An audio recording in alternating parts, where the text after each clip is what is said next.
Hello viewers, welcome to Nikita's world. ఇది second day, అంటే Bonalu next day అనమాట.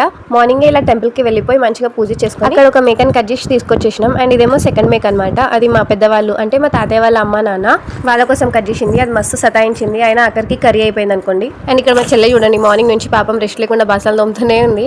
చుట్టాలు వస్తే పనే అవ్వదు కదా. అండ్ ఇక్కడ మా మమ్మీ అండ్ మా బాబాయ్ ఇద్దరు వంట చేస్తున్నారు. చాలానే వెరైటీస్ చేసినాం, కానీ వీడియో తీయడం మర్చిపోయినా. యాక్చువల్లీ ఏమేమి చేసినామంటే మటన్ కర్రీ, జొన్న రొట్టెలు, బగారా రైస్, సడోయ్ అని అంటాము, బ్లెక్తో చేస్తారు, అది చేసినాం. ఇంకా పేరేట్ బోటి అని అంటాము, అది పసుపుతో చేస్తారు. వీడు మా తమ్ముడు ఫోన్ తీసుకొని తిరుగుతున్నాడు. అండ్ ఇక్కడ మా పిన్ని చూడండి, పొద్దున్నుండి రెడీ కూడా కాలేదు. మా తమ్ముడు పాపం సతాయిస్తూనే ఉన్నాడు పొద్దున్నుంచి. మా బాబాయ్ అండ్ మా మమ్మీ ఇక్కడ రైస్ కడుగుతున్నారు, బగారా రైస్ కోసం ప్రిపరేషన్ అనమాట. మమ్మీకి వీడియో తీసుకుంటే నవ్వుతుంది. అండ్ ఇక్కడ ఆల్రెడీ బగారా రైస్ చేయడానికి మసాలాస్ అన్ని వేసేసి వాటర్ కూడా ఉడికిస్తున్నారు. అండ్ ఇక్కడ మా పిన్ని చూడండి రొట్టెలు చేయడానికి రెడీ అవుతుంది. యాక్చువల్లీ వీడియో తీస్తున్నా అని తెలియదు ఆమెకి, నెక్స్ట్ వీడియో తీస్తున్నా అని చెప్తే నవ్వుతుంది చూసి. అండ్ నెక్స్ట్ ఇక్కడ ఫోటోలో కనిపిస్తుంది మా తాతమ్మ అండ్ తాత అనమాట. అండ్ ఇక్కడ మా తమ్ముడు చూడండి, మార్నింగ్ మా మమ్మీ చేసిన పులిహోర తినుకుంటా డాన్స్ చేస్తుండు సౌండ్ బాక్స్ పెట్టుకొని. మా చెల్లెలేమో మా బుజ్జితల్లిని ఎత్తుకొని ఆడిస్తుంది. ఇక్కడ ఇంటికి వెళ్తే చాలు నేనైతే ఫ్రీ బర్డ్ అయిపోతా, ఎందుకంటే నా పిల్లల్ని ఎవరో ఒకరు ఆడిస్తూనే ఉంటారు, మా చెల్లెలు వాళ్ళు, మా మమ్మీ వాళ్ళు, మా పిన్ని వాళ్ళందరూ. అండ్ ఇక్కడ నేను మా పిన్నికి హెల్ప్ చేస్తున్నా. ఈ మినీ వ్లాగ్ మీకు నచ్చితే like, share and subscribe to my channel. Thank you for watching. Bye.